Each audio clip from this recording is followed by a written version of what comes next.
En el nombre del Padre, del Hijo y del Espíritu Santo. Amén.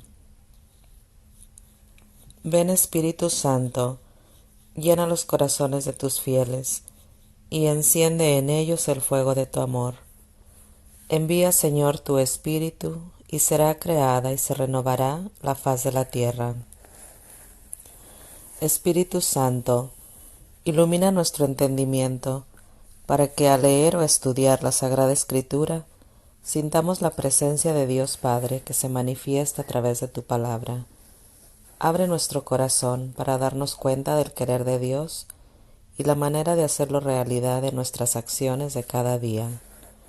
Instrúyenos en tus sendas, para que teniendo en cuenta tu palabra, seamos signo de tu presencia en el mundo. Amén.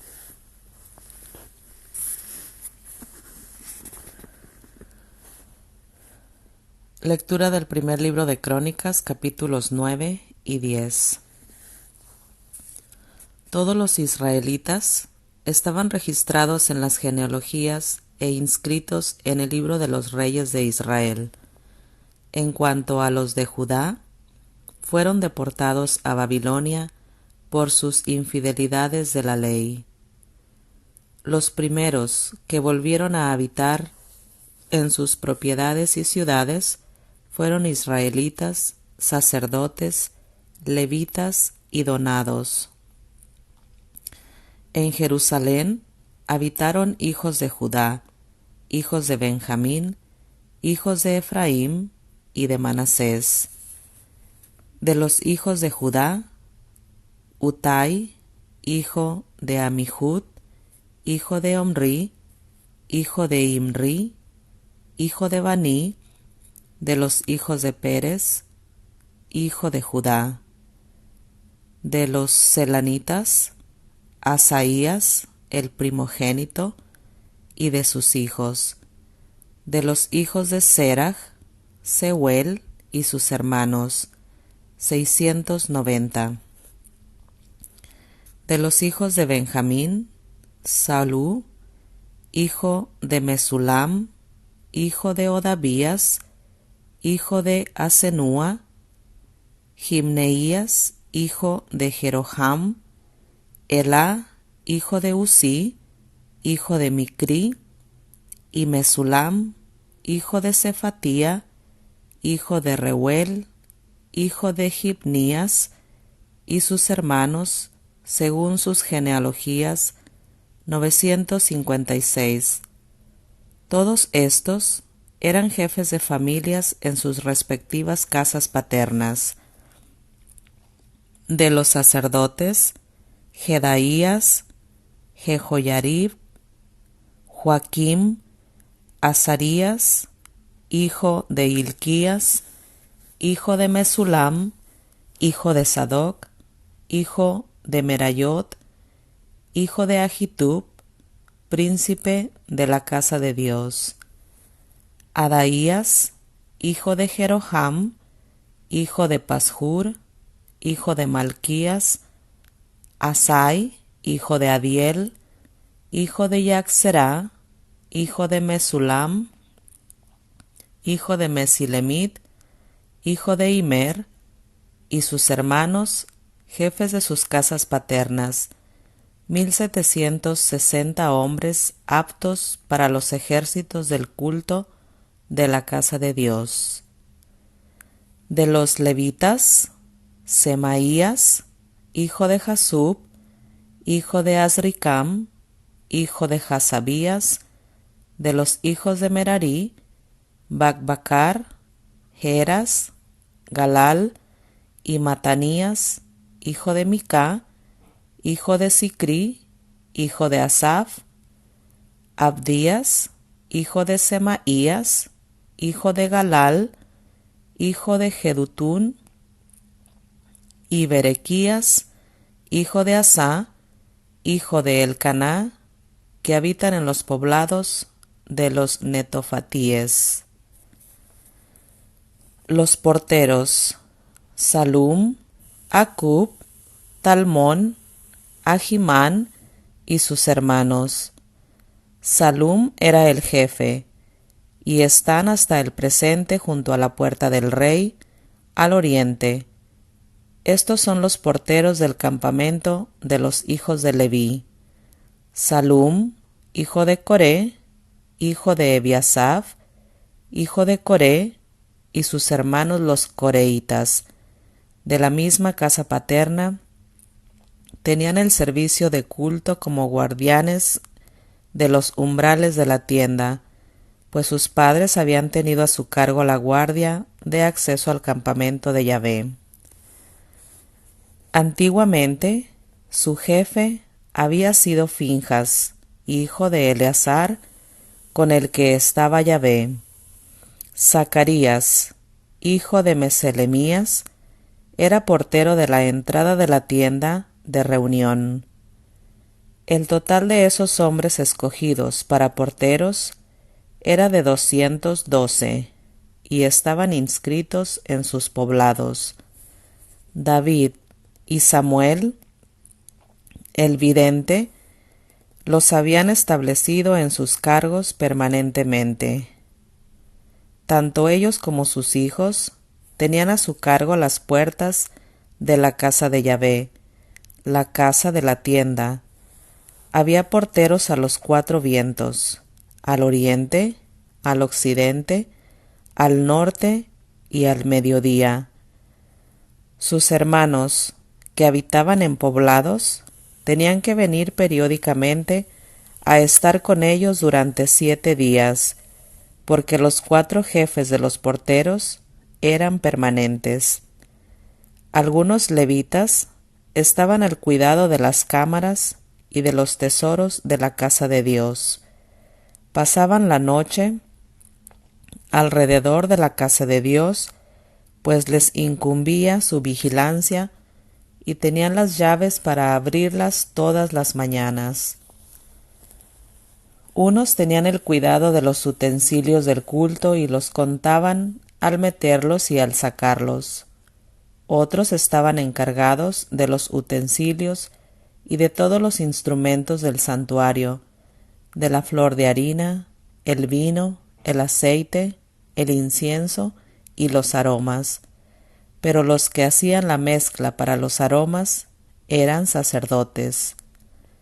Matatías, uno de los levitas, primogénito de Salum el coreíta, estaba al cuidado constante de las cosas que se freían en sartén.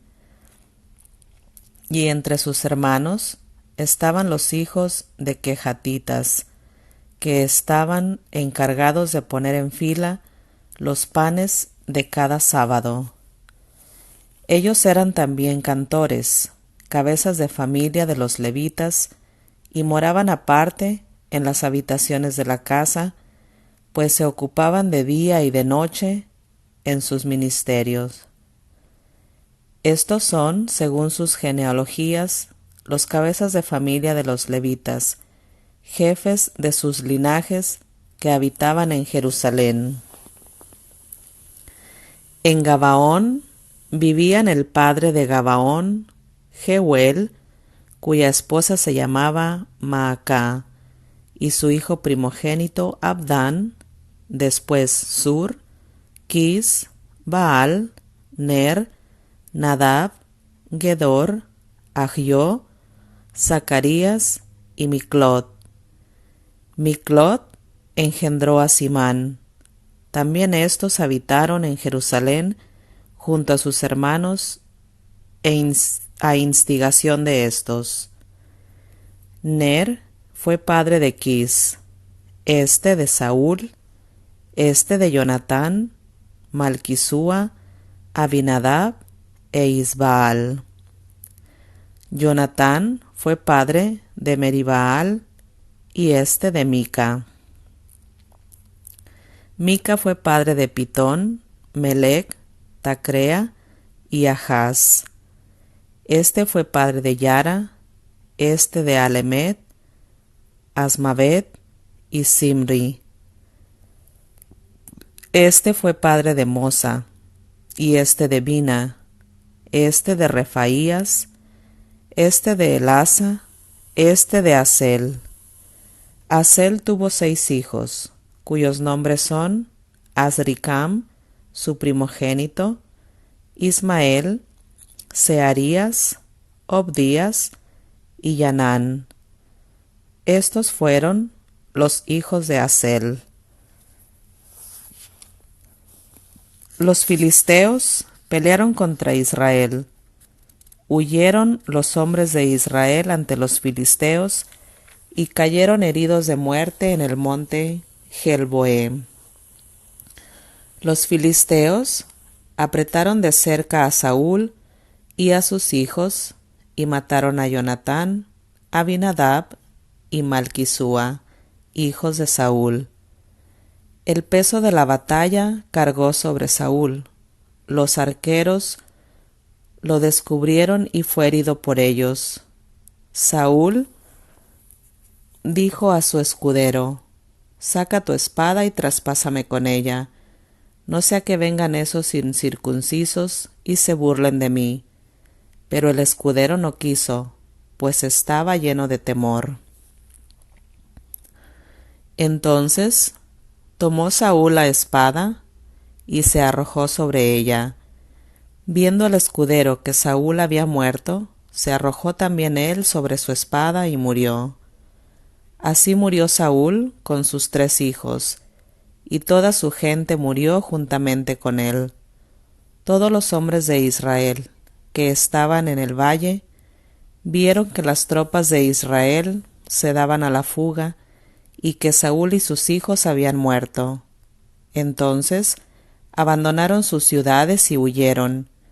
Vinieron los filisteos y se establecieron en ellas. Al otro día vinieron los filisteos para despojar a los muertos y encontraron a Saúl y a sus hijos caídos en el monte Gelboé. Despojándolo, se llevaron su cabeza y sus armas y mandaron a anunciar la buena nueva por todo el país de los filisteos. En medio de sus ídolos y de toda su gente, depositaron las armas de Saúl en el templo de sus dioses y clavaron su cráneo en el templo de Dagón. Todos los habitantes de Jabes de Galaad supieron lo que los filisteos habían hecho con Saúl. Se levantaron todos los valientes, tomaron el cadáver de Saúl y los de sus hijos y los llevaron a Jabes. Enterraron sus huesos bajo el terebinto de Jabes y ayunaron 7 días. Saúl murió a causa de la infidelidad que había cometido contra Yahvé, porque no guardó la palabra de Yahvé, y también por haber interrogado y consultado a los espiritistas. No consultó a Yahvé, por lo que éste lo hizo morir y transfirió el reino a David, hijo de Jesé. Palabra de Dios. Te alabamos, Señor. Lectura del primer libro de Macabeos, capítulo 11. El rey de Egipto reunió un ejército tan numeroso como la arena que está a orilla del mar. Juntó también muchos barcos, porque quería apoderarse del reino de Alejandro por la astucia para así agregarlo a su propio reino. Emprendió el camino a Siria con muy buenos pretextos. La gente le abría las puertas de sus ciudades y salían a recibirlo, porque el rey Alejandro había dado la orden de que acogieran bien a su suegro. Pero en cuanto entraba a las ciudades, Ptolomeo instalaba allí a sus propios soldados. Cuando se aproximaba a Azoto, le mostraron el templo de Dagón, que había sido incendiado. Azoto y sus alrededores habían sido devastados. Los cadáveres yacían por el suelo, como también los restos de los que había quemado Jonatán durante la guerra. Los habían amontonado a lo largo del camino que seguía el rey. Contaron al rey lo que había hecho Jonatán para que lo condenara, pero el rey se quedó callado. Jonatán fue, pues, al encuentro del rey en Jope con un hermoso cortejo. Intercambiaron saludos y pernoctaron en ese lugar. Jonatán acompañó al rey hasta el río llamado Eleuterio y luego regresó a Jerusalén. El rey Ptolomeo, por su parte, se adueñó de las ciudades de la costa hasta Seleucia marítima, con malas intenciones respecto a Alejandro. Envió embajadores donde el rey Demetrio, para que les dijeran: «Ven, hagamos una alianza. Te daré a mi hija, que di antes a Alejandro, y tú reinarás en el reino de tu padre. Estoy arrepentido de haberle dado a mi hija, porque quiso asesinarme». Le hacía esas imputaciones, pero en realidad solo quería apoderarse de su reino. Apenas recuperó a su hija, la dio a Demetrio y cambió de actitud con Alejandro, manifestándose públicamente su enemistad. Ptolomeo entró en Antioquía y se coronó rey de Asia. Pasaba a ser dueño de ambos reinos, Egipto y Asia. El rey Alejandro estaba por ese entonces en Sicilia, porque la gente de esa región se había rebelado. Al enterarse de todo, Alejandro vino a presentar batalla a Ptolomeo. Ptolomeo salió a enfrentársele con un poderoso ejército que lo puso en fuga. Alejandro corrió a refugiarse en Arabia, mientras el rey Ptolomeo salía triunfante. Ante eso, el árabe Sabdiel le cortó la cabeza a Alejandro y se la envió a Ptolomeo. 3 días después, murió también el rey Ptolomeo, y los egipcios que ocupaban las ciudades fortificadas fueron masacrados por sus habitantes. De esta manera, Demetrio obtuvo el reinado el año 167. Por esos días, Jonatán reunió a la gente de Judea para atacar la ciudadela de Jerusalén. Dispuso contra ella numerosas máquinas de guerra. Entonces un pequeño número de renegados que odiaban a su nación fueron a ver al rey para avisarle que Jonatán sitiaba la ciudadela. Al saberlo el rey montó en cólera. Inmediatamente se puso en camino y llegó a Tolemaida. Desde ahí escribió a Jonatán que levantara el sitio y que fuera inmediatamente a verlo a Tolemaida para conversar con él. Después de haber recibido la carta, Jonatán ordenó continuar con el sitio. Luego eligió a algunos compañeros, a ancianos de Israel y a sacerdotes, y no tuvo miedo de afrontar personalmente el peligro. Llevando consigo plata, oro, trajes y muchos otros regalos, se presentó ante el rey en Tolemaida y se ganó su favor. Algunos renegados de su pueblo lo acusaron de toda clase de cosas, pero el rey se portó con él igual que sus predecesores y lo honró en presencia de todos sus amigos. Lo confirmó en el cargo de sumo sacerdote, en todas las demás distinciones que había recibido, y lo agregó al número de los primeros amigos del rey. Jonatán pidió al rey que dispensara de los impuestos a Judea y a los 3 distritos de Samaria. Le prometió en cambio 300 talentos de plata. El rey lo aceptó y mandó redactar una carta en estos términos: El rey Demetrio saluda a su hermano Jonatán y a la nación de los judíos. Aquí encontrarán copia de la carta que acabamos de escribir a nuestro pariente Lástenes respecto a ustedes. Conózcanla pues. El rey Demetrio saluda a Lástenes, su padre. Queremos hacerle el bien a la nación de los judíos en vista de sus buenos sentimientos hacia nosotros. Son amigos nuestros y se han comportado correctamente con nosotros. Confirmamos su autoridad sobre la Judea y los 3 distritos de Aferena, Lida y Ramataim.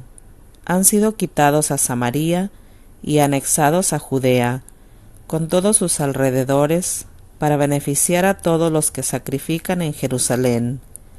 En cambio, recibimos las tasas reales que recibía antes anualmente el rey sobre los productos de la tierra y las frutas de los árboles, pero los eximimos totalmente de los diezmos y de los impuestos que percibíamos por las lagunas salinas, así como también de las otras tasas reales. No se cuestionarán nunca más estos privilegios. Haz, por favor, una copia que entregarás a Jonatán para que sea puesta en el Cerro Santo, en un lugar bien visible.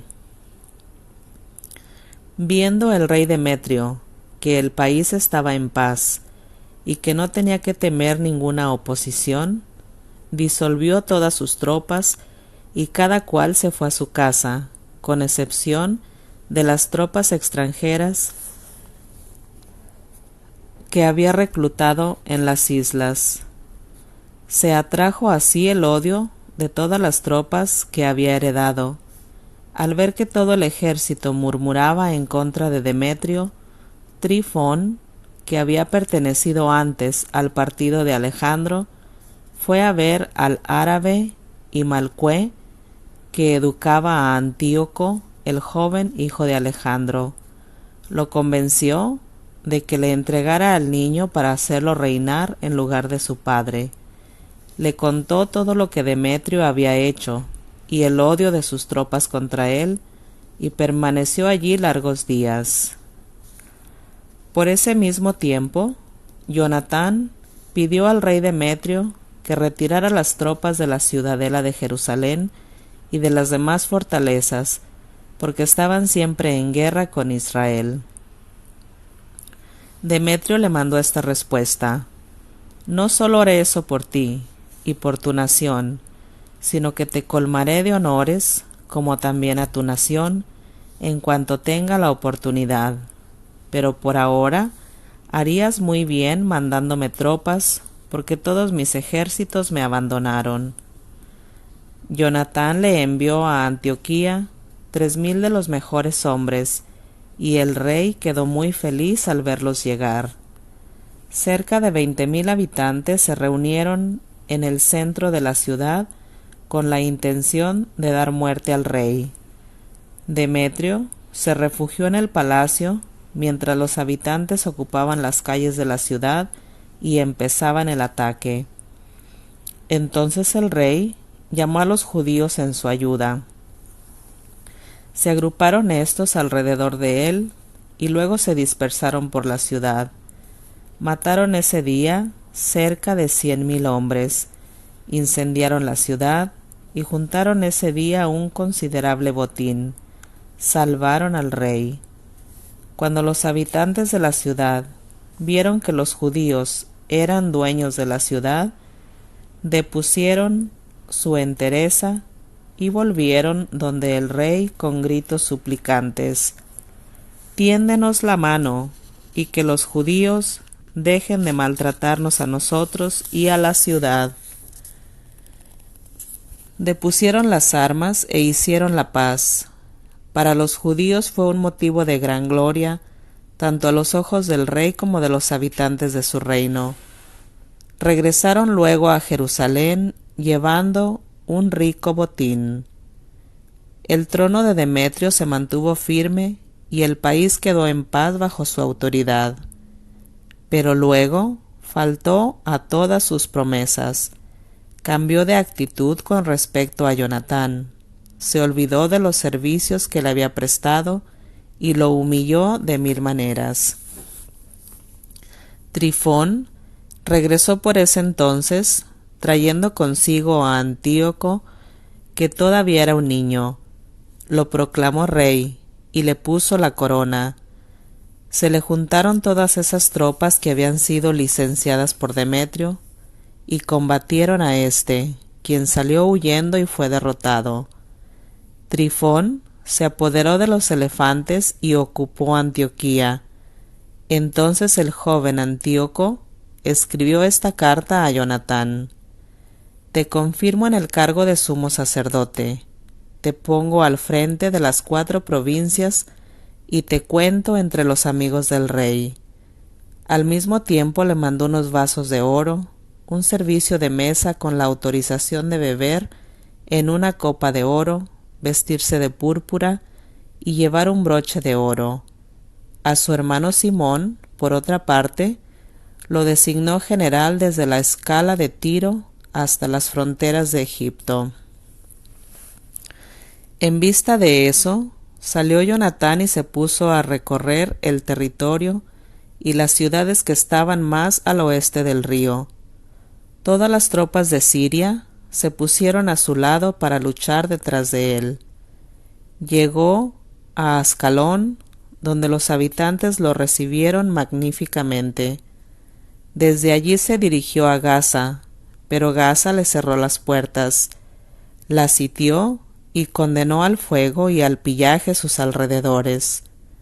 Como los habitantes de Gaza le pidieran la paz, se la concedió, pero tomó como rehenes a los hijos de sus jefes y los mandó a Jerusalén. Así fue como recorrió toda la región hasta Damasco. Supo Jonatán que los generales de Demetrio estaban en Cadés de Galilea con un numeroso ejército, decididos a quitarle su cargo. Marchó pues a su encuentro, después de haber dejado el país a cargo de su hermano Simón. Simón avanzó hasta Betsur, le puso sitio y dejó encerrados a sus habitantes. Le solicitaron entonces la paz, la que les concedió, pero los hizo salir de la ciudad y después de haber tomado posesión de ella, dejó allí una guarnición. Jonatán y su ejército acamparon cerca de las aguas de Genesaret y a la montaña siguiente llegaron a la llanura de Azor. El ejército de los extranjeros marchaba delante de él en la llanura, pero habían mandado unas tropas a los cerros para tomar a Jonatán por la espalda. Los otros, mientras tanto, se dirigían de frente contra los judíos. Cuando los hombres de la emboscada salieron de su escondite y emprendieron el ataque, todos los que rodeaban a Jonatán salieron huyendo, menos sus 2 generales, Matatías, hijo de Absalón, y Judas, hijo de Calfi. Entonces Jonatán rasgó sus ropas, se echó polvo en la cabeza y oró. Luego se lanzó al combate, los hizo retroceder y huir. Al ver eso, sus hombres que habían huido volvieron donde él, y juntos persiguieron al enemigo hasta Cadés, donde estaba el campamento de éste. Establecieron su campamento allí mismo. El ejército de los extranjeros perdió ese día 3000 hombres. Jonatán, por su parte, regresó a Jerusalén. Palabra de Dios. Te alabamos, Señor.